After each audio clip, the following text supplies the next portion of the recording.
Biro mastered his design, and his pen became a hit in South America.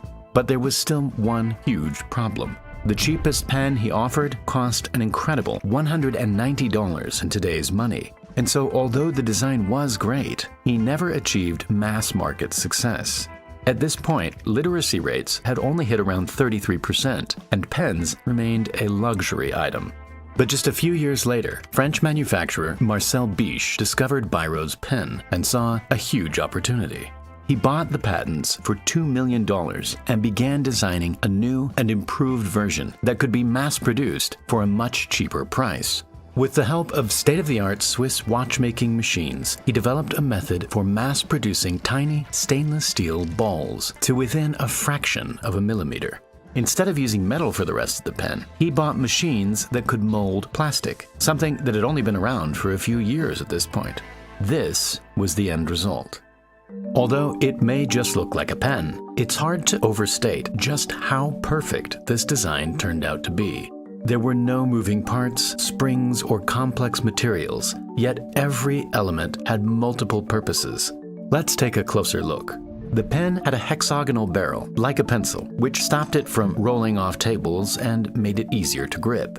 It was made from polystyrene, which was strong, cheap, and transparent, allowing the ink level to be seen at all times.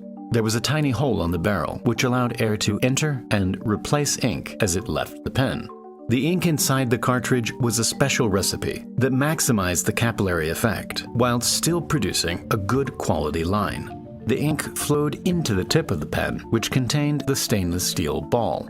The ball was machined so accurately and could move just enough to spin and deposit ink onto the page. When the pen wasn't being used, the ball would create a seal, stopping ink from leaking out of the bottom.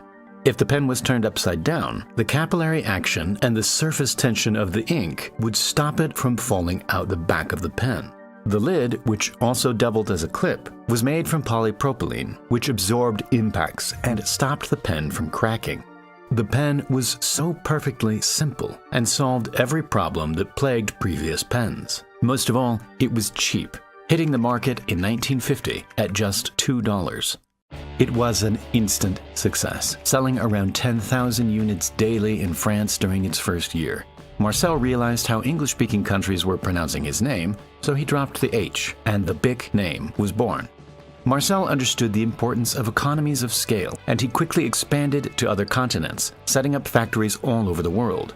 By 1953, he was already selling 40 million pens per year, and the Bic crystal took over the world.